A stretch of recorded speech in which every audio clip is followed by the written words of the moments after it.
আমরা শুরু করব, 2-1 মিনিট দেখি আমাদের এখনো কিছু আসার বাকি।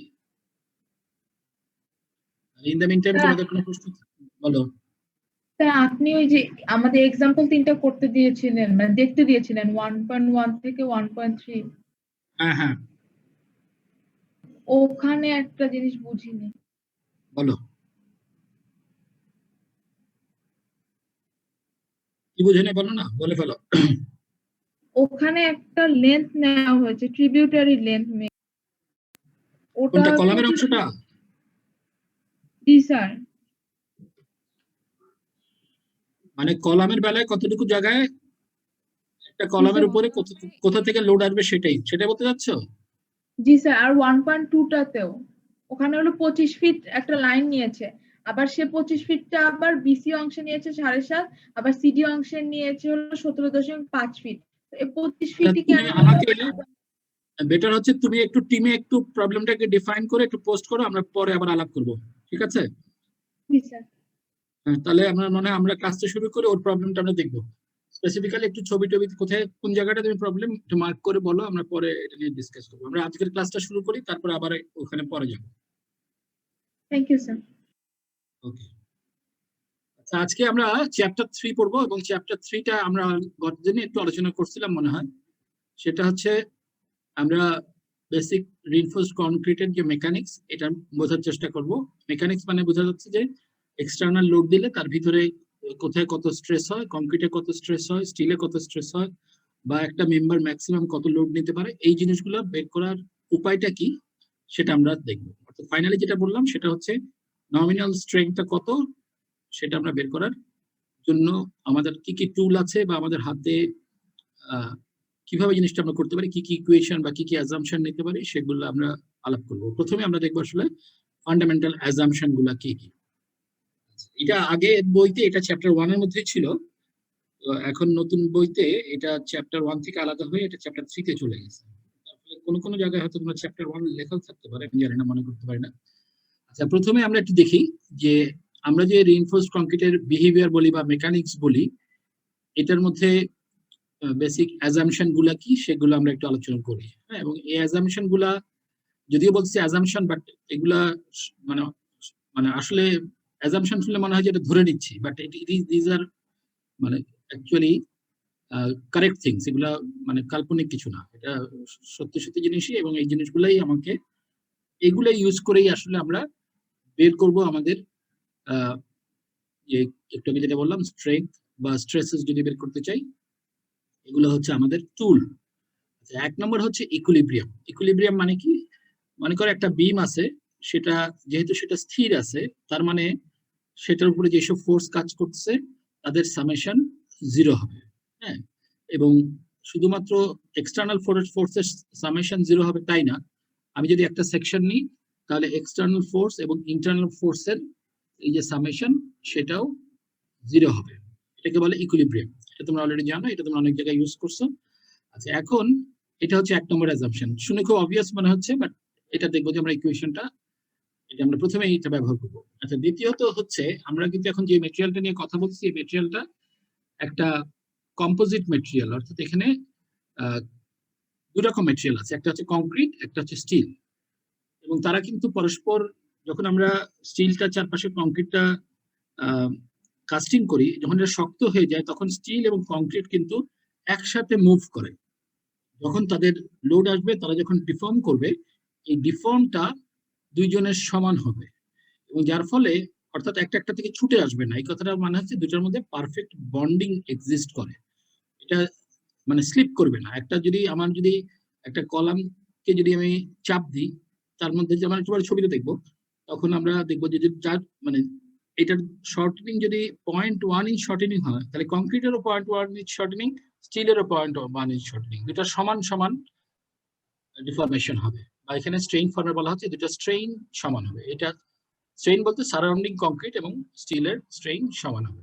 এটাও একটা খুবই correct assumption, as long as there is no bond slip. 3 নম্বর অ্যাজাম্পশনটা হচ্ছে plane cross section remain plane. এটা আমাদের ফর্মুলাগুলোতে লাগে, তোমরা দেখছো আগে আমাদের বেন্ডিং ফর্মুলায় এবং এক্সিয়াল লোড ফর্মুলায় আমাদের এই ক্রস সেকশন প্লেন থাকে এই অ্যাজাম্পশনটা ধরতে হয়, এটা এখানেও প্রযোজ্য। ফোর্থ যে অ্যাজাম্পশন সেটা হচ্ছে কংক্রিটকে আমরা কোনো টেনশন নিতে দিব না। হ্যাঁ, কংক্রিট আসলে সামান্য কিছু টেনশন নেয়, বাট এটা আমরা ইগনোর করবো। আমরা সেটাকে ইগনোর করে আমরা ধরবো কংক্রিটের টেনশন ক্যারিং ক্যাপাসিটি একদমই নেই, এবং জিরো ক্যাপাসিটি ধরে পুরো টেনশনটাই আমরা স্টিলের ঘাড়ে চাপাই দেবো। তো এটা হচ্ছে আমাদের চতুর্থ অ্যাজাম্পশন। এটা একটা ডেফিনেটলি অ্যাজাম্পশন, এখানে কিছু আমরা কনজারভেটিভ সাইডই থাকি বেসিক্যালি, যদি কংক্রিট সামান্য টেনশনটা ইগনোর করি। ফিফথ অ্যাজাম্পশন হচ্ছে the theory is based on the actual stress strain relation of concrete and steel. আমরা এই যে আজকেও দেখবো যে কংক্রিট এবং স্টিলের স্ট্রেস দিলে যে স্ট্রেইন হয় বা স্ট্রেইন দিলে যে স্ট্রেস হয়, সোজা কথা হচ্ছে স্ট্রেস এবং স্ট্রেইনের যে রিলেশনশিপটা, এটা আমাদের জানা আছে বা এটা এক্সপেরিমেন্টালি আমরা বের করতেছি, এবং কোনো কোনো সময় এটাকে আমরা সিম্পলিফাই ফর্মে এটা ইকুইভ্যালেন্ট স্ট্রেস ব্লক ধরে নেব, এটা আমরা পরে দেখবো। বাট এটা আমাদের একটা খুব ইম্পর্টেন্ট অ্যাজাম্পশন।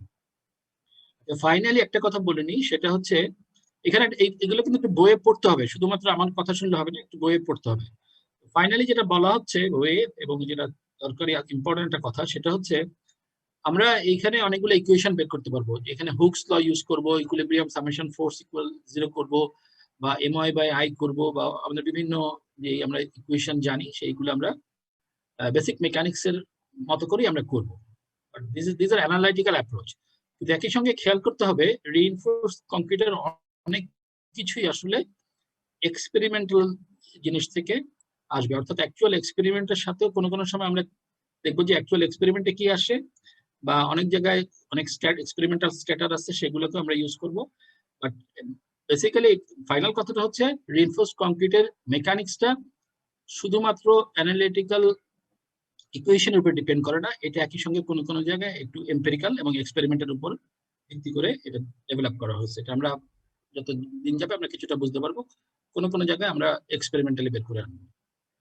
এখন প্রথমে আমরা যেটা দেখবো সেটা হচ্ছে একটা কলামকে একটা কলাম, তোমরা জানো একটা এক্সিয়াল লোডেড মেম্বার, একটা এক্সিয়ালি লোডেড মেম্বারকে আমরা আস্তে আস্তে লোড দিব। যেখানে আমার মেম্বারটা একটা রিইনফোর্সড কংক্রিটের মেম্বার, এখানে কংক্রিটও আছে এবং স্টিলও আছে, এবং আমরা এটা দিয়ে আমরা ফান্ডামেন্টাল বিহেভিয়ারটা বোঝার চেষ্টা করি। এখানে বিহেভিয়ার বলতে বোঝাচ্ছে যে আমি লোড দিলে কত ডিফরমেশন হবে, তার স্ট্রেইন কি হবে, তার স্ট্রেস কি হবে, এগুলা স্টিলের কি হবে, কংক্রিটের কি হবে, এই জিনিসগুলো বের করার চেষ্টা করতেছি। আস্তে আস্তে টার্গেট হচ্ছে একদম নমিনাল স্ট্রেইন পর্যন্ত যাওয়া। তো আমরা প্রথমে আস্তে আস্তে যাবো। আচ্ছা, এখন এক্সিয়াল কম্প্রেশন আমরা যদি একটা মেম্বারে হয়, অর্থাৎ কলাম হয়, যেগুলো সাধারণত আমরা বিল্ডিং এ দেখি ভার্টিক্যাল মেম্বার, আমরা একটু পরে ছবি দেখবো, কিন্তু সেখানে আমাদের তাহলে রড দেওয়ার প্রয়োজন হয় কেন? হ্যাঁ, তাহলে এখানে আমরা দেখি জেনারেলি কংক্রিট দিয়ে যদি আমি করতে পারি সেটাই আসলে ইকোনমিক্যাল হয়, কিন্তু সবসময় আসলে কংক্রিটের রিইনফোর্সড কংক্রিটের কলামে শুধুমাত্র কংক্রিট দিয়ে করা হয় না, সবসময় কিছু স্টিল প্রেজেন্ট থাকে। এটা কয়েকটা কারণে দেওয়া হয়। একটা হচ্ছে যেটা আগের দিনও বলছিলাম মনে হয় কিছুটা, যে আসলে কলামে সবসময় কিছু বেন্ডিং থাকে, সেটা গ্র্যাভিটি লোডেও থাকে, আবার ল্যাটারাল লোডে তো অবশ্যই থাকে।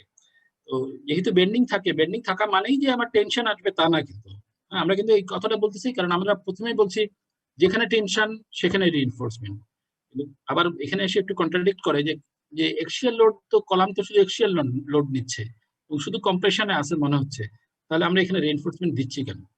সেটা এখানে বলা হচ্ছে যে আসলে শুধুমাত্র এক্সিয়াল ফোর্স থাকে না, কলামে সবসময় কিছু বেন্ডিং থাকে, আর বেন্ডিং থাকলে টেনশন আসার সম্ভাবনা থাকে, আসবেই যে তা কিন্তু না। কারণ কি, বেন্ডিং এর সাথে তো আমার এক্সিয়াল লোডও প্রেজেন্ট। তো এক্সিয়াল লোডের কন্ট্রিবিউশনের সাথে এমওআই বাই কন্ট্রিবিউশন যোগ করে কোনো একটা ফেজ টেনশন আসতে পারে, বা এটা কম্প্রেশনও থাকতে পারে। তো বেন্ডিংটা আসার প্রবাবিলিটি আছে, সুতরাং সেই কারণে আমরা রিইনফোর্সমেন্ট প্রোভাইড করি কলামে। এছাড়াও আমরা আজকেও দেখবো সেটা হচ্ছে একটা স্টিলের একটা সেকশন দিলে সেই স্টিল কিন্তু কংক্রিটের থেকে অনেক বেশি কম্প্রেশন নিতে পারে, যার ফলে আমরা ক্রস সেকশনটা রিডিউস করতে পারি, এবং ক্রস সেকশন রিডিউস করাটা আমাদের একটা টার্গেট থাকে। ক্রস সেকশন রিডিউস করলে আমরা আমাদের স্ট্রাকচারটাকে মোর আমরা মানে ইউজেবল স্পেস বের করে আনতে পারি। আমাদের কলাম যদি খুব বড় হয়ে যায় তাহলে কিন্তু আমাদের বিল্ডিং এর মধ্যে জায়গা কমে যাবে, আমরা জায়গা বাঁচানোর জন্য ক্রস সেকশনকে রিডিউস করতে পারি, সেটাও উইথ স্টিল। এছাড়া আরেকটা ব্যাপার আছে, সেটা আমরা আপাতত নাও বলতে পারি, ক্লিপের বেলাও একটু উপকার পাওয়া যায় if you provide reinforcement. Reinforced column দুই রকম হয়, আমরা কিন্তু কলামটা এখানে আসলে পড়বো না এই কোর্সে, আমরা কলামটা আসলে 317 আমরা ডিটেইল পড়বো, কিন্তু এখানে আমরা ফান্ডামেন্টাল জিনিসটা বোঝার জন্য আমরা কলামিক দেখবো। রিইনফোর্স কলাম জেনারেলি দুই রকম হয়, একটা হচ্ছে স্কোয়ার কলাম বা যেটাকে আমরা টাইট কলাম বলি। এখানে স্কোয়ার হোক বা রেক্টেঙ্গুলার হোক, অন্যরকম শেপ হতে পারে। টাইট কলাম মানে এটা গলায় মানুষ যেমন টাই পরে সেরকম টাই। টাই মানে হচ্ছে যে যেগুলো আমরা হরাইজন্টাল, এখানে যে রিংটা দেখতে পাচ্ছি, এটাকে বলে টাই, যেটা চারপাশে পেঁচানো আছে। এখানে যেগুলো দেখানো যাচ্ছে, সাইড থেকে যেগুলো দেখানো যাচ্ছে, একটু বড় বড়ই একটা প্যাচ থাকে। এই প্যাচ গুলাকে প্যাচ বলবো না, মানে একটু বড় বড় একটা সিঙ্গেল টাই থাকে। এই টাইগুলো দিচ্ছি কেন? এই টাইগুলো দিচ্ছি আমরা আসলে লংগিটিউডিনাল বার গুলাকে ধরে রাখার জন্য, প্রথমত খাঁচা তৈরি করার জন্য, কেজ ফর্ম করার জন্য।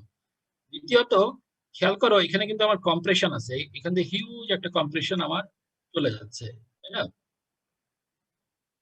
এই যদি আমার কম্প্রেশন থাকে, তাহলে আমার এই যে এই রডগুলা তো খুব চিকন চিকন জিনিস, এই রডগুলোর মধ্যে অনেক হাই কম্প্রেশনে এগুলো বাকল করে যেতে পারে। তো এই বাকলিংটা থামানোর জন্য আমি এই লিঙ্কটা দিচ্ছি, এই টাইটা দিচ্ছি। টাই দিলে যেটা হচ্ছে, এই লিঙ্কটা কিন্তু এখন বাকল করতে চাইলে এটাকে এইখান থেকে বাকল করতে হবে, আর যদি এটা না দিতাম সে পুরাটা বাকল করতে হবে, তাই না? পুরোটা বাকল করা যত সহজ, যেহেতু এটা লম্বা সিলিন্ডার হয়ে যাচ্ছে, যে এই মুহূর্তে আমি ছোট করব, আমরা জানি বাকলিং লোডটা অনেক গুণ বেড়ে যাবে। বাকলিং লোডটা লেংথের ইনভার্সলি স্কোয়ার প্রপোর্শন, লেংথ স্কোয়ারের সাথে ইনভার্সলি প্রপোর্শনাল। তার মানে এটা ইউলার্স ল অনুযায়ী। সুতরাং আমরা যখনই লেংথটা কমাচ্ছি, তখন আমার এটার বাকলিং লোডটা অনেক বেড়ে যায় এবং এটা বাকলিংটাকে আসলে থামাই দিচ্ছি। অথবা আরেকটা কিন্তু বাকলিং হতে পারে, সেটা হচ্ছে পুরো জিনিসটা একসাথে বাকল করতে পারে, এই পুরো খাঁচাটা। কিন্তু খেয়াল করে দেখো, পুরো খাঁচার ইনার্শিয়া কিন্তু আমরা অনেক বাড়াই দিচ্ছি, কারণ তখন কিন্তু একটা রড আলাদাভাবে বাকল করার সুযোগ নেই। চারটা রড কি আমি একটা খাঁচায় একটা একসাথে বেঁধে ফেলতেছি, এবং যখন বাকল করলে চারটা রড একসাথে এইভাবে, যেটা ছবিতে দেখালাম, এইভাবে বাকল করবে, এবং সেটার ইনার্শিয়া কিন্তু 4 গুণ না, এটাও কিন্তু তোমরা বুঝবা। সেটার ইনার্শিয়া হবে এই এক্সিস বা এই এক্সিস, যে এক্সিস বলি, তার সাথে 4টা আই তো আসবেই, প্লাস একটা এডি স্কোয়ার টার্ম অ্যাড হবে, তাই না? একটা এটার এক্সিসে যদি আমি ইনার্শিয়াটা বের করি, তাহলে এটার ইনার্শিয়াটা আরো এডি স্কোয়ার টার্ম অ্যাড হয়ে এটা অনেক বড় একটা ইনার্শিয়া আসবে। সুতরাং এই বড় খাঁচাটা একসাথে পুরোটা বাকল করে যাইতে হলেও আমার অনেক বেশি লোড লাগবে। তার মানে এইসব কারণে আমরা টাইটা দিই। এছাড়াও টাইয়ের কাজের মধ্যে শেয়ারটাও নাই, সেটা আমরা পরে দেখবো।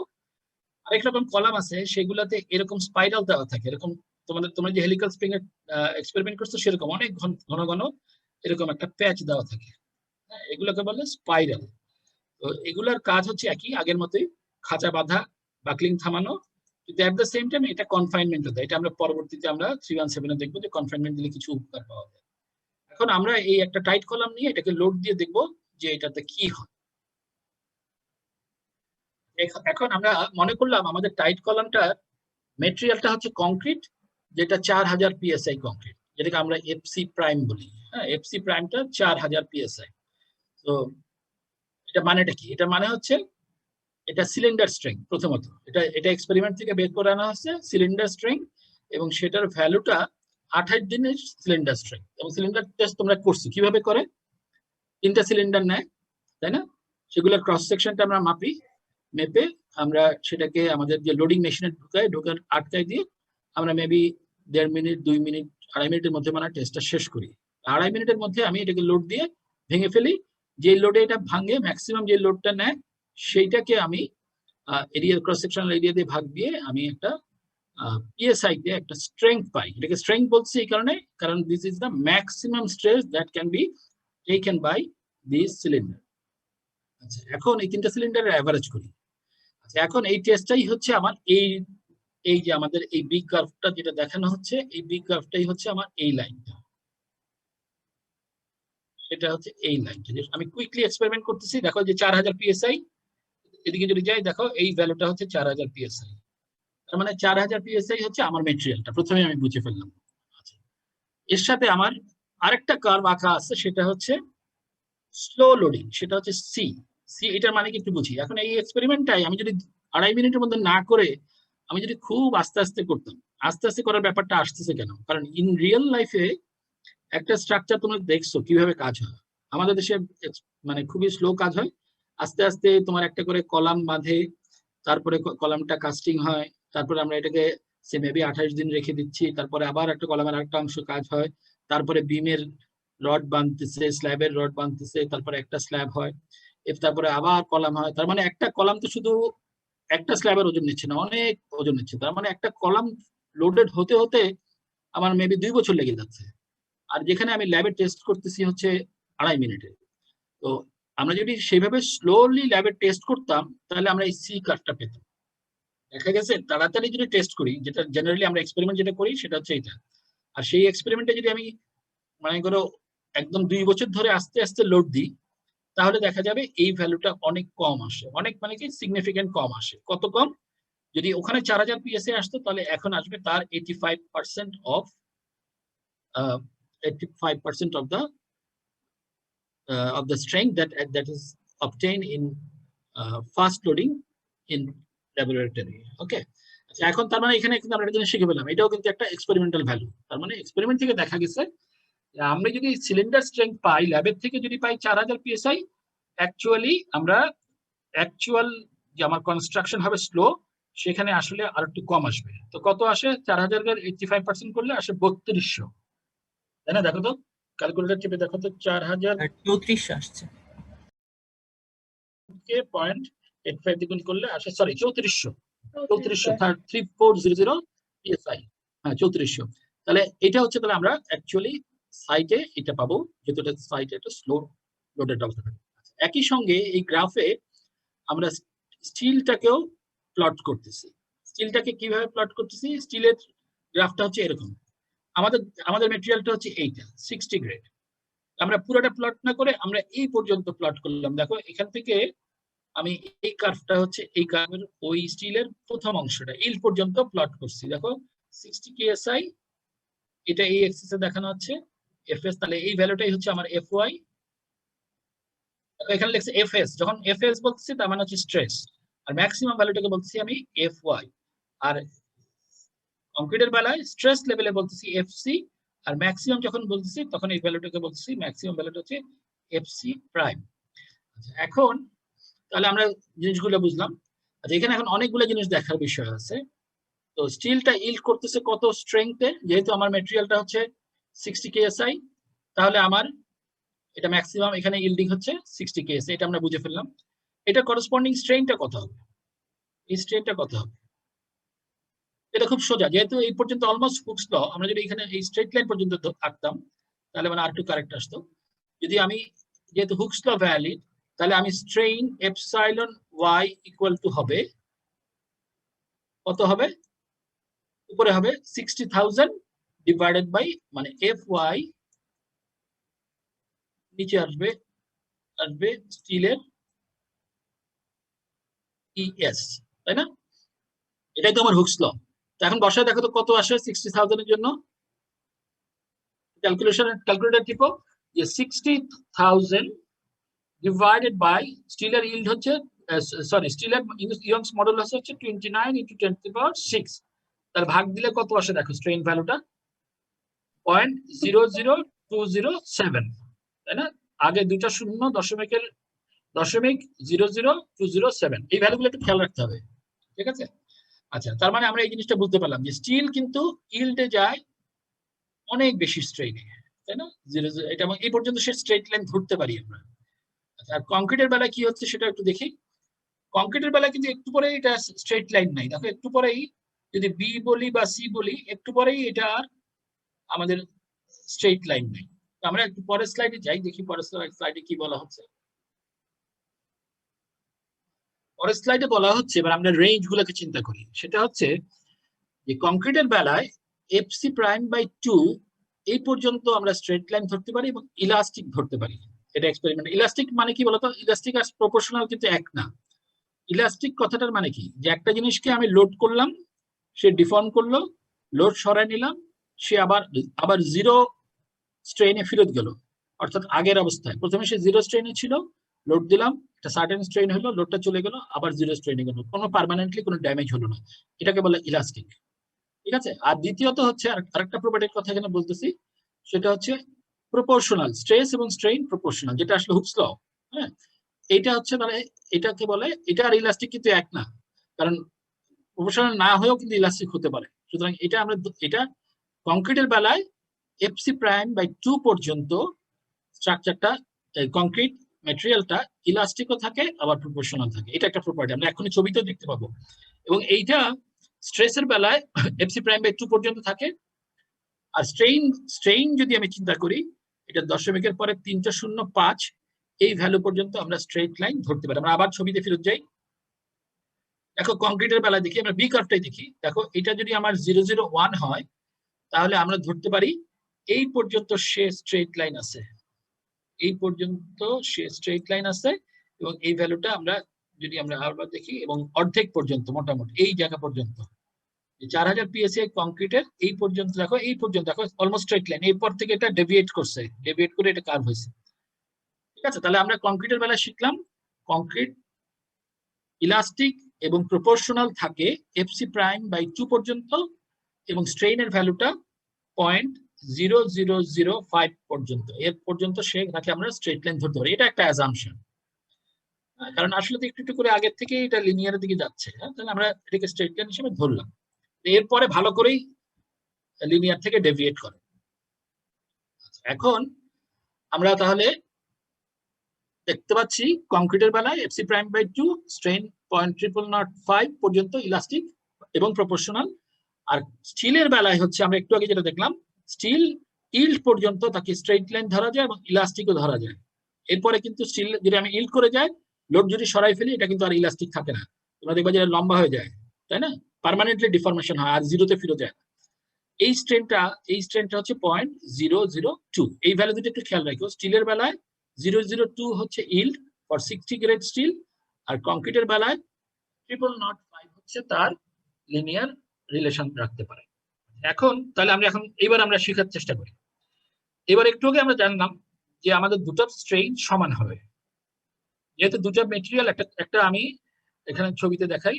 এই যে আমার একটু লাইনটা নিয়ে নিই। এই হচ্ছে আমার কলামটা, এখানে এই কলামটাকে আমি লোড দিচ্ছি, তাই তো? কলামটাকে যদি আমি লোড দিই, এবং তাহলে তার শর্টেনিং হলো, মনে করলাম এই যে এতটুকু ছোট হয়ে গেল, 0.1 ইঞ্চ ছোট হয়ে গেল। তাহলে দেখা যাচ্ছে এই 0.1 ইঞ্চ কংক্রিটে ছোট হবে, স্টিলে ছোট হবে, দুইজনকে সমান ছোট হইতে হবে। যদি ছোট না হয়, মনে করলাম কংক্রিট ছোট হয়ে গেলে 0.1 আর স্টিলটা তার থেকে কম ছোট, তাহলে কিন্তু এখানে এই যে তাদের মধ্যে যে তারা যে একটার সাথে একটা লেগে আছে, এটা কিন্তু ফেল করে যাবে। এটাকে বলে বন্ড ফেলিওর। তো আমরা ধরে নিচ্ছি যে কোনো বন্ড ফেলিওর হচ্ছে না, পারফেক্টলি ধরে আছে। সেটাই কিন্তু হবে, এক্সপেরিমেন্টালি আমরা দেখা গেছে এত অল্প স্ট্রেইনে বন্ড ফেলিওর হবে। তার মানে কংক্রিটের স্ট্রেইন ডিফরমেশন যদি সমান হয়, লেংথ তাদের সমান, তার মানে তাদের স্ট্রেইন দুটোও সমান।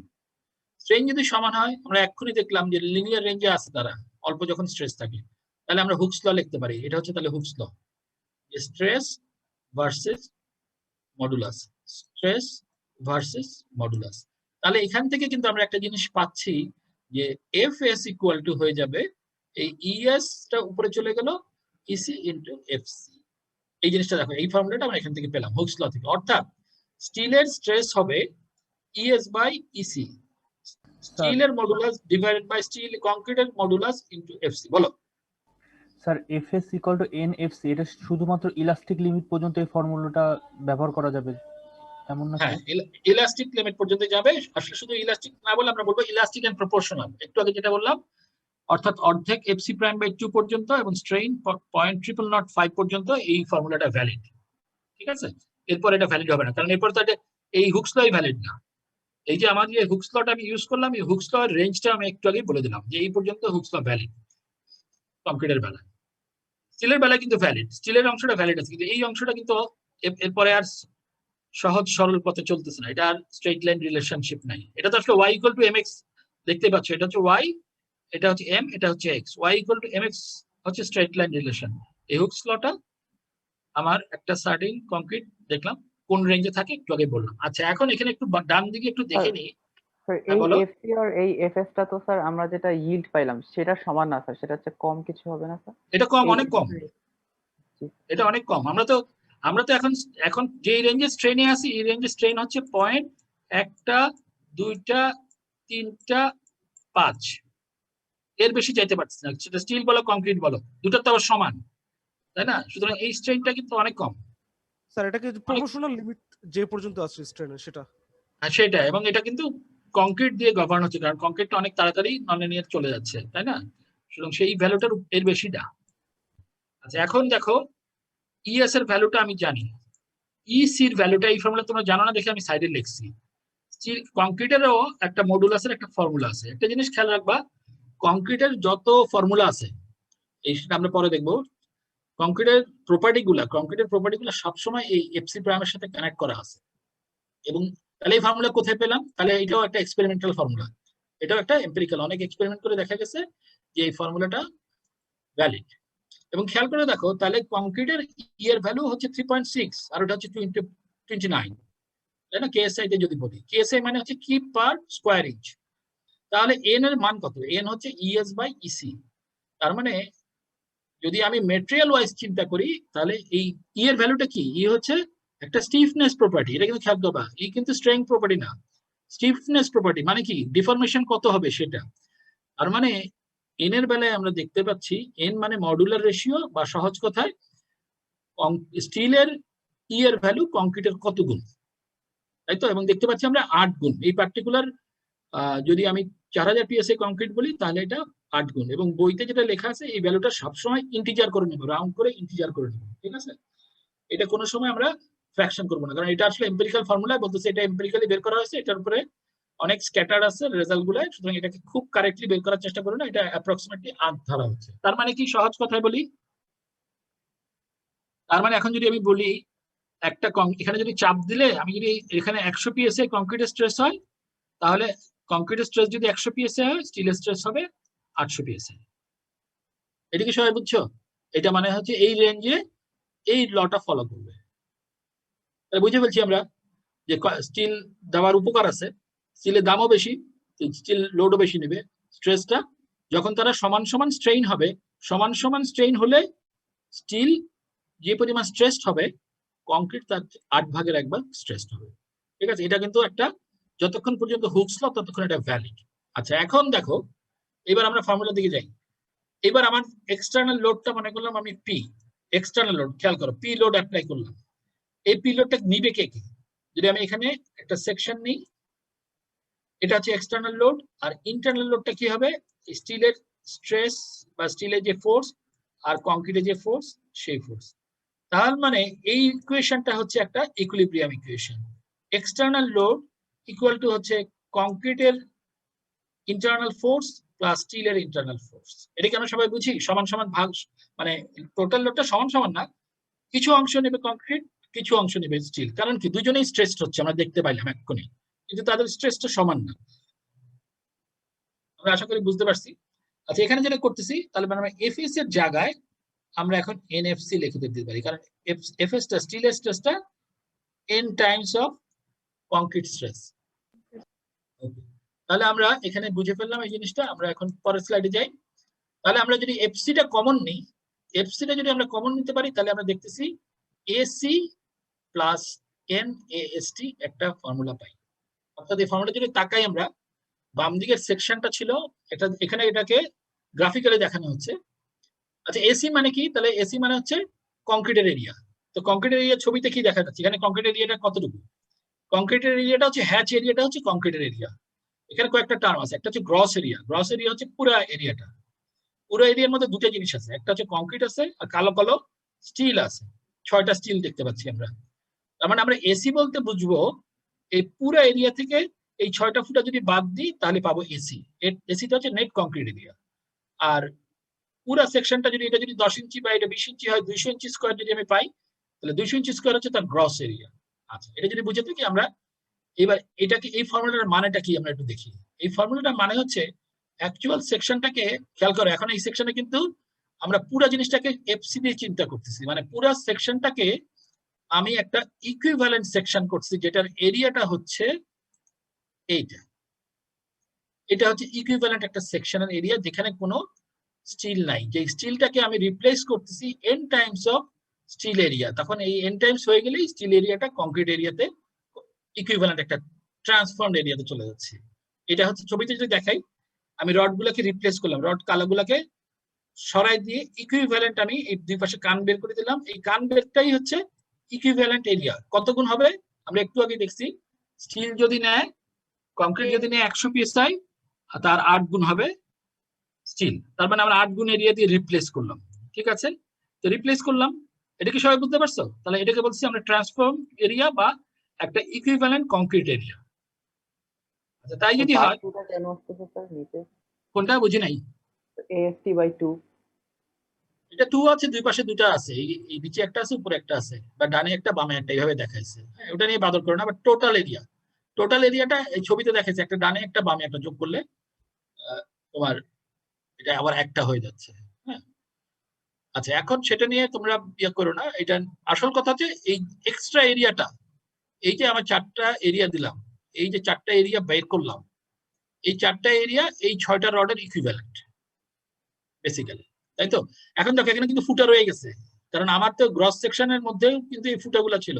এই ফুটাগুলো আমি এখান থেকে আবার একটু মেটেরিয়াল নিয়ে ফুটাগুলো ভরে দিলাম, তার মানে এখন আমার n-1 হলো। এই n- যখন আমি গ্রস ফর্মে বলবো, তখন আমার এই ফুটাগুলো আর চিন্তা করার দরকার নেই।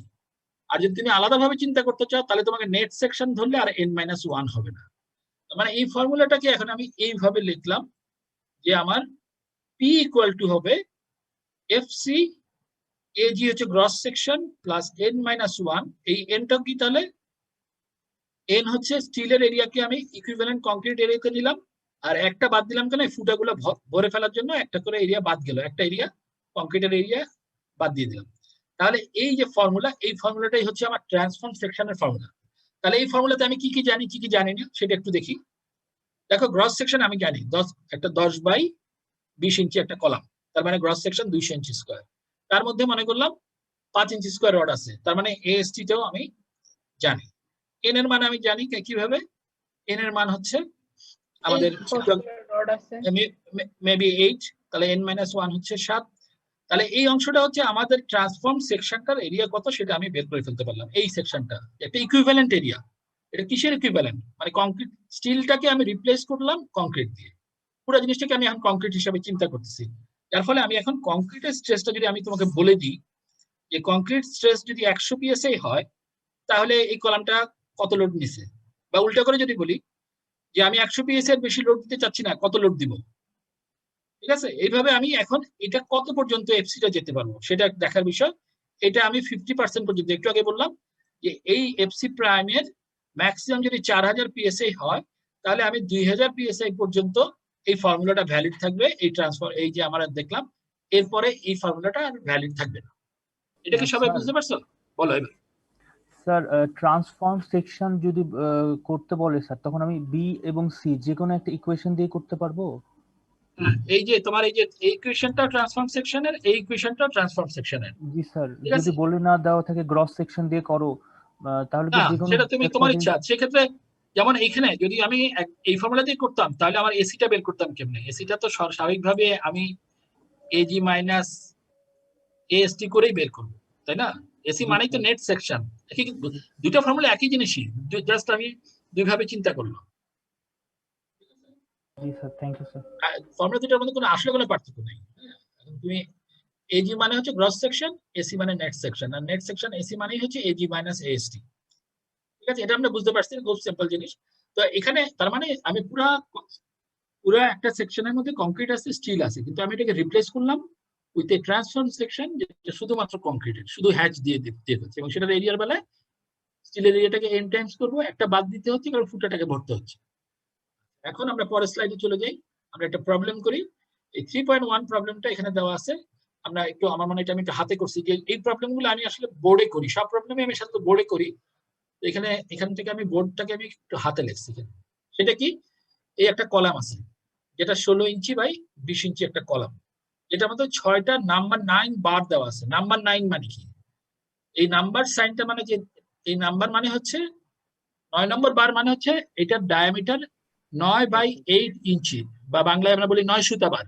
হ্যাঁ, 1 মানে ইঞ্চি এটা, স্কয়ার স্যার এরিয়া। হ্যাঁ স্যার 1 ইঞ্চি স্কয়ার এরিয়া। হ্যাঁ, এরিয়াটা একটু পরে আসতেছি, এরিয়া একটু পরে আসি। তো নাম্বার 9 মানে হচ্ছে, এটা যেহেতু আমরা আমেরিকান বই পড়ি, আমেরিকান বইতে হচ্ছে এফপিএস সিস্টেম, তার মানে 9 মানে হচ্ছে 9 সুতা, তার মানে 9/8, এটা ডায়ামিটার হচ্ছে 9/8। ঠিক আছে, আমরা একটু স্লাইডে এবার এই টেবিলটা যাই।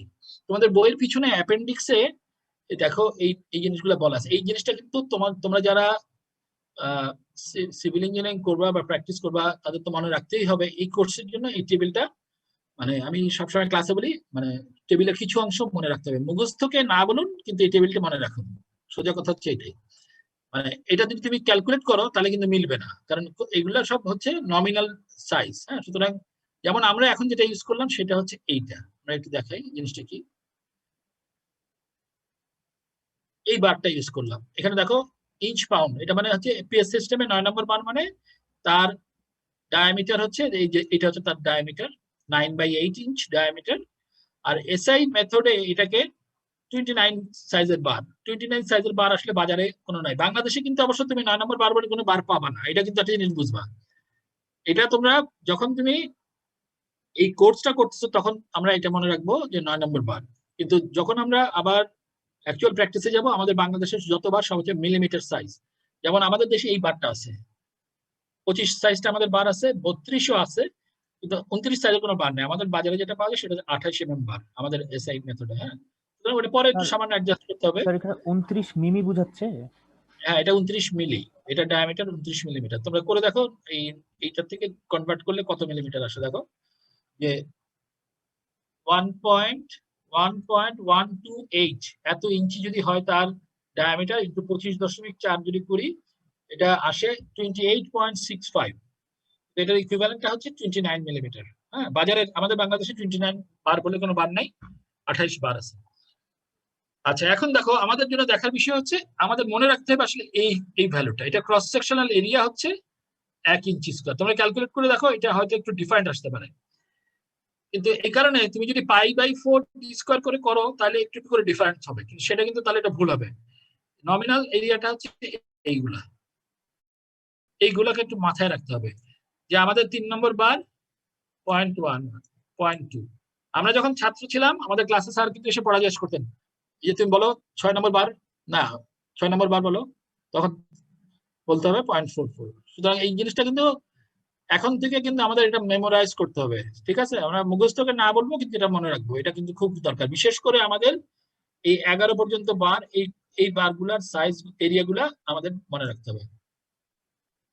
আচ্ছা, এখন আমরা একটু দেখি, তাহলে আমরা আমাদের প্রবলেমটা আমরা বুঝতে পারছি, তাই না? এখানে ম্যাটেরিয়ালও বলা হচ্ছে যে 4000 পিএসআই কংক্রিট এবং 60 কেএসআই স্টিল, এবং এটার কিন্তু ওই গ্রাফগুলো দেওয়া আছে। একটু আমরা যে গ্রাফগুলো দেখলাম সেই গ্রাফটা ইউজ করে অঙ্কটা করতে বলছে। হ্যাঁ, এবং বলা হচ্ছে এবার অঙ্কটা প্রবলেমটা বলি। প্রবলেমটা হচ্ছে যে এই যে আমার পি দিচ্ছি, পিটা কত হবে যদি আমার সরি এক মিনিট,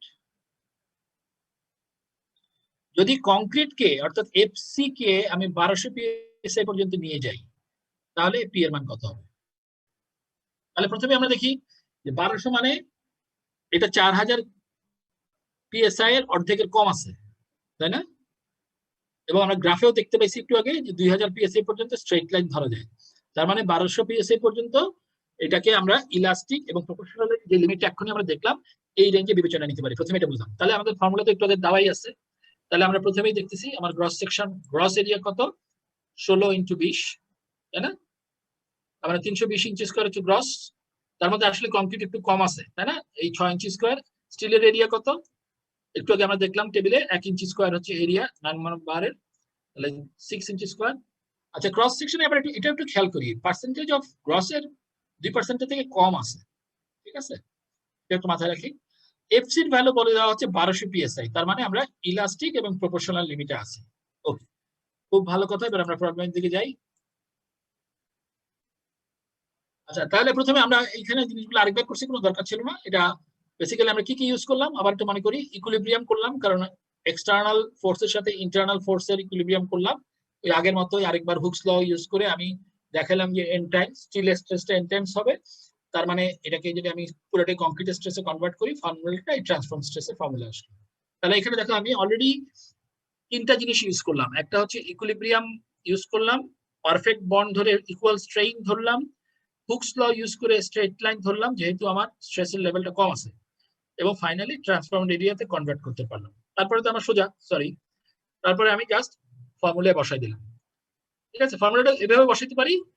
আচ্ছা, এখন দেখো এটা হচ্ছে 1200 PSI gross area plus N এর মান মাইনাস 1 ইন্টু AST। এটা ইউনিটে করলে পাউন্ডে আসবে। পাউন্ডটাকে আমরা LB লিখি অথবা এরকম একটা নাম্বার সাইন দিয়েও লেখা হয়। তাকে এই পাউন্ড সাধারণত আমরা লেখার পরে আমরা এটাকে কিপে কনভার্ট করব। জেনারেলি মনে করবা লোডের ইউনিট সবসময় কিপ। কিপ মানে হচ্ছে KIP, মানে হচ্ছে কিলো পাউন্ড। 1000 পাউন্ডে 1 কিপ, এবং আমাদের প্র্যাকটিক্যাল ইউনিট হচ্ছে কিপ। তো কিপটাকে আমরা দেখতে পাচ্ছি 434 কিপ, 434.4। এই 4.4টা আসলে না লিখলেই ভালো ছিল, 3টা ডিজিটের বেশি লেখা উচিত না। এখানে দেখো কংক্রিটের অংশ বলো। স্যার N8 কেন হলো স্যার? 6টা রড ছিল না, 6 হওয়ার কথা ছিল না স্যার? না, এটা হচ্ছে সেটা হচ্ছে এইটা N মানে হচ্ছে মডুলার রেশিও ES/EC, যেটা একটু আগে ফর্মুলা করে দেখালাম। এটা হচ্ছে N। আচ্ছা, আর এটা হচ্ছে N-1। হ্যাঁ, আচ্ছা এখন খেয়াল করো, আমরা একটু আলাদাভাবে করি যে আসলে কংক্রিট কত নিছিল। কংক্রিটের স্ট্রেস ছিল FC, এরিয়া ছিল, নেট এরিয়া ছিল এটা। তাহলে আমরা এখান থেকেও বের করতে পারি যে কংক্রিট নিচ্ছে আসলে এতটুকু, আর স্টিল নিচ্ছে, স্টিলের স্ট্রেস টাইমস স্টিলের এরিয়া। স্টিলের স্ট্রেস কত? N টাইমস FC এর N টাইমস। এখানে 1200টা বলে দেওয়া আছে, তাহলে 8 টাইমস অফ 1200 ইনটু এরিয়া, তাহলে এটা 57 কিপ। তাহলে টোটাল 434 কিপের 13% লোড, 13% নিল হলো স্টিল। ঠিক আছে, তাহলে এটাই হলো প্রবলেম, যে 1200 PSI পর্যন্ত যদি আমি যাই তাহলে আমার কত লোড নিতে পারবে। ঠিক আছে, তাহলে আমরা একটা জিনিস একটু খেয়াল করি যে আসলে স্ট্রেইনটা কত সেটা আমরা দেখি। তাহলে আমরা স্ট্রেইনটা দেখি। নোট 15 কিছু বলতে স্যার চাচ্ছো? এখানে আমরা একটু আগে হলো কি আপনি ওই যে স্টিলের এরিয়াটা বের করে বলেছিলেন এটা গ্রস থেকে একটা অ্যামাউন্ট কম, ওটা কেন বের করা হয়েছে, কোনো রিজন আছে? না, এই ফর্মুলা থেকে করলেই তো এটা আসে। এই যে মাইনাসটা, তুমি তো এই ফর্মুলাটাকে এই ফর্মুলা আর এই ফর্মুলা তো একই। স্লাইডে মানে একটা ম্যাথের মধ্যে একটা জিনিস লিখেছিলেন আগের স্লাইডটা, এটার আগে এখানে দেখো আছে, এখানে দেখো এটা আর ওটা একই জিনিস। হ্যাঁ, এই যে এসি, আমি তো এটা তো এই পর্যন্ত কোনো অসুবিধা নাই, তাই না? এসি মানেই হচ্ছে এই যে মাইনাস এসটি, গ্রস থেকে স্টিলটা বাদ দিলাম। এই কথাটা কেন লিখেছিলেন ব্রেকেট? ও আচ্ছা, ও পার্সেন্টেজটা কেন সেটা বলতে চাচ্ছো? আগের পেজে। ও আচ্ছা, এটা আমরা দেখাচ্ছি, এটা আমরা এই অঙ্কটা আস্তে এটার আস্তে আগের আগের স্লাইডে। জি স্যার, এই যে এখানে গ্রস এরিয়ার হচ্ছে 1.88%, এটা কেন করা হয়েছে? ও আচ্ছা, এটা আমরা একটু খেয়াল রাখলাম, এটা জাস্ট একটু তোমাদেরকে জানানোর জন্য যে একটা কলামে কি পরিমাণ রড থাকে। একটা কলামে সাধারণত ক্রস সেকশনাল এরিয়া থেকে 1% এর কম রড দেওয়া যায় না, আবার 8% এর বেশি রড দেওয়া যায় না, কিন্তু জেনারেলি 2 থেকে 3% এর মধ্যে আমরা থাকতে চাই। এখানে 2% এর কম রাখা আছে, এই জিনিসটা আমরা আপাতত একটু দেখে রাখলাম। ও ভালোই পয়েন্ট করছো, এটা আমরা ভবিষ্যতে দেখবো। ওকে, আচ্ছা এখন তাহলে আমরা দেখতে পেলাম যে স্টিলটা কতটুকু স্ট্রেইন, কতটুকু লোড নিল। আচ্ছা ফাইনালি আমরা একটু স্ট্রেইন গুলো দেখি। আমাদের এই কোর্সে স্ট্রেইনটা কিন্তু খুব ইম্পর্টেন্ট একটা প্যারামিটার, যেটার দিকে আমরা খুব ভালো করে তাকায় থাকবো। স্ট্রেইনের দিকে দেখো, দুটা স্ট্রেইনই সমান, এবং আমরা জানি যে আমরা 1200 PSI স্ট্রেস দিছি, তো 1200 PSI এবং ইলাস্টিক রেঞ্জে আছি। তাহলে আমি তাকে এই কংক্রিটের ই দিয়ে ভাগ দিলাম, যেহেতু কংক্রিটের স্ট্রেস ডিভাইড বাই কংক্রিটের স্ট্রেইন, এই কংক্রিটের ই এর ভ্যালু, তাহলে আমি পেয়ে গেলাম কংক্রিটের স্ট্রেইন। ঠিক আছে, আচ্ছা এখন এপসাইলন সি কত, তাহলে আমরা পেয়ে গেলাম এত, তাই না? এটা এত কম হলে আমরা বলছিলাম যে 0.05 এর কম হলে এটা প্রপোর্শনাল লিমিট থাকে, এখানে তো তার থেকে কম আছে, তাই না? স্ট্রেস লেভেলও কম আছে, তার মানে এই অঙ্কটা প্রবলেমটা ঠিক আছে, সব দিক থেকে ঠিক আছে। মানে আমাদের যেটা আমরা ইউজ করলাম হুকস ল দিয়ে, যে ডেরিভেশনটা, সেটা এটার জন্য প্রযোজ্য ছিল। আচ্ছা এখন পরবর্তীতে আমরা এখন যাওয়ার আগে প্রথম কয়েকটা জিনিস খেয়াল করো। আমরা একটা জিনিস তোমাদের পরিষ্কার করে বলা উচিত ছিল, সেটা হচ্ছে এই জায়গাটা আরেকবার একটু আসি। সেটা হচ্ছে আমরা কিন্তু এখানে আমার এই কথাটা বলা উচিত ছিল, সেটা আরেকবার একটু বলি। সেটা হচ্ছে আমরা এই যে ভ্যালুগুলা স্টিলের বেলায় দেখলাম, আমরা এই ভ্যালুটা ইউজ করলাম, এই ভ্যালুটা তোমরা ল্যাবে টেস্ট করছো, তাই না? ল্যাবে তোমরা কিভাবে ইল্ড বের করতে হয়, কিভাবে আলটিমেট বের করতে হয়, এটা ছিল ইল্ড, আর এই ভ্যালুটা ছিল আলটিমেট। আমরা ইল্ডটা নিয়ে কাজ করতেছি, কারণ ইল্ডের পরে এই স্ট্রেনটা কিন্তু অনেক বেশি, যে আলটিমেটের করসপন্ডিং স্ট্রেনটা কিন্তু আমরা এই ভ্যালুটা যদি দেখো, এটা হচ্ছে 0.08, অর্থাৎ 8% লম্বা হয়ে যাচ্ছে সেকশনটা। এটা কিন্তু আমরা ইউজ করি না, আমরা আমাদের ভ্যালুটা হচ্ছে 0.002, তো এটা অনেক কম, তাই না, কম্পেয়ার টু 8%। তাহলে প্রথম হলো এটা দেখার বিষয়, আমরা ইলটা করতেছি। দ্বিতীয়ত দেখার বিষয়, আমরা কিন্তু যে প্রবলেমটা করলাম এটা কিন্তু টেনশনে না, এখানে কিন্তু কংক্রিট যেমন কম্প্রেশনে আছে, স্টিলটাও কম্প্রেশনে আছে। তাহলে আমরা এই রিলেশনটা ইউজ করলাম কেন? আমরা যে ল্যাবে টেস্ট করে কম্প্রেশনে সরি টেনশনের যে প্রপার্টি পেলাম স্টিলের, সেই প্রপার্টিটা কেন ইউজ করলাম? এটা আমি আগের দিনও বলছিলাম। এটা একটা ভালো নিউজ হচ্ছে, স্টিলের বেলায় স্টিল এরকম কার্ভ দিচ্ছে আমার টেনশনে, এক্স্যাক্টলি আমি যদি এই টেস্টটা কম্প্রেশনে করতাম, এক্স্যাক্টলি নিচের দিকে এটার একটা মিরর আমার রেজাল্ট আসতো। যদি আমার বাকলিং না হতো, যদি রিইনফোর্সমেন্টে বাকলিং না হয়, তাহলে এক্স্যাক্টলি স্টিলের প্রপার্টি টেনশনে যা, কম্প্রেশনে তা। এই কারণেই আমরা কিন্তু এই জিনিসটা এই যে প্রপার্টি দেখাচ্ছি, এগুলো সবই কিন্তু কম্প্রেশনে। এটা কিন্তু সবাই আশা করি বুঝতে পারছে, আমি যদিও বলি নাই। ওকে, আচ্ছা, কারো প্রশ্ন থাকলে করো, তাহলে আমরা আরেকটু আগাবো। স্যার আমরা ট্রান্সফর্ম সেকশনে আসলে কেন গেলাম, মানে আমরা যে একটু আগে ট্রান্সফর্ম সেকশন দেখলাম। ট্রান্সফর্ম সেকশনে গেলাম কারণ আমরা যেই লেভেলে আসি, আমরা দেখতে পাচ্ছি যে পুরো জিনিসটাকে একটা ইকুইভ্যালেন্ট সেকশনে কনভার্ট করা যায়। এছাড়া তুমি আর অন্যভাবে, মানে ট্রান্সফর্ম সেকশন কথা যদি আমি মুখে না বলতাম, তাহলে তুমি এই ফর্মুলাটা ইউজ করতাম। বেসিক্যালি ঘটনাটা হচ্ছে তাই। এই ফর্মুলার ব্যাপারে তোমার কোনো আপত্তি নেই, তাই না? এই ফর্মুলাটা তুমি ডিরাইভ করছি, তাই না? তোমার প্রশ্নটা কি? তোমার হ্যাঁ, তার মানে এই ফর্মুলা দিয়ে করলে তো কোনো অসুবিধা নেই। আমি ট্রান্সফরমেশন কথাটা বলে হচ্ছে, তোমাকে ভিজুয়ালি জিনিসটা দেখানো হলো যে আসলে আমি জিনিসটা করতেছি কি, আমি পুরো জিনিসটাকে আমি দ্য মোমেন্ট আমি সামনে এফসিটা নিয়ে আসতে পারলাম, তার মানে বাকি এরিয়াটা পুরোটাই কংক্রিটের এরিয়া, ইকুইভ্যালেন্ট এরিয়া হিসেবে চিন্তা করা যায়। এটা ভিজুয়ালি জিনিসটাকে দেখানো, এছাড়া কিছু না। বুঝতে পারছি স্যার, থ্যাংক ইউ। হ্যাঁ, ঠিক আছে, ওকে। স্যার আচ্ছা, এখানে এখন যে আমার ভ্যালিড আপ টু 50 to হ্যাঁ, 60% অফ এফসি প্রাইম এটা আছে, হ্যাঁ, তাহলে মানে এটা কি মানে এফসি প্রাইম যত গিভেন থাকবে সেটা আবার 50% পর্যন্ত নিব এরকম? এক্স্যাক্টলি যেমন এই প্রবলেমটা আমি তোমাদের যেটা 1200 পিএসআই করতে বললাম, এই প্রবলেমটাই যদি এখন তোমাকে আমি বলতাম যে ডু দিস প্রবলেম ফর 2500, তাহলে কিন্তু এই পুরো জিনিসটা ভ্যালিড থাকতো না। কারণটা কি? আমরা একটু আগেই দেখছি, এই দুই কেসের পরে এটা আর স্ট্রেট লাইন থাকে না। এই বি কার্ভটা আমরা দেখতে পাচ্ছি, এটা আর স্ট্রেট লাইন থাকে না। স্ট্রেট লাইন না থাকা মানে হুকস ল ভ্যালিড না, আর আমি পুরো যে ডেরিভেশনটা করলাম এটা ভ্যালিড না। তার মানে এই পুরো প্রবলেমটা করা সম্ভব হয়েছে বিকজ আমার স্ট্রেস লেভেলটা এফসি প্রাইমের অর্ধেকের কমে রাখা আছে। ঠিক আছে, থ্যাংক ইউ স্যার। ওকে, আমার হাতে খুব বেশি সময় নেই, তারপরে আমি 1 মিনিট একটা জিনিস দেখাই দিই। সেটা হচ্ছে এর পরের দিন আমরা এটাকে আর একটু লোড দিব। ঠিক আছে, আর একটু আমরা বাড়াবো। কিভাবে বাড়াবো? সেটা হচ্ছে আমরা বলবো যে একটু আগে তো আমরা দেখলাম যে 0.0003 স্ট্রেইন পর্যন্ত আমি গেছি, বা আমি 1200 পিএসএ পর্যন্ত গেছি। কিন্তু এখন আমরা বলতেছি এবার তুমি স্ট্রেইনটা এবার তুমি ফোর্সটা বের করো, যদি স্ট্রেইনের ভ্যালু হয় 0.001। প্রথমেই দেখি 0.001, তার মানে প্রথমেই দেখতে পাচ্ছি 001 পর্যন্ত স্টিল কিন্তু ইলাস্টিক। এটা কিন্তু সবাই খেয়াল করো, স্টিল ইলাস্টিক না বলে আমি প্রপোর্শনাল কথাটার উপরে জোর দিই বেশি। স্টিল কিন্তু স্ট্রেট লাইন ফলো করতেছে, তার স্টিল কম্প্রেশনে এবং টেনশনে সব ক্ষেত্রেই 0.002 পর্যন্ত প্রপোর্শনাল। তার মানে Hooke's law is valid for still.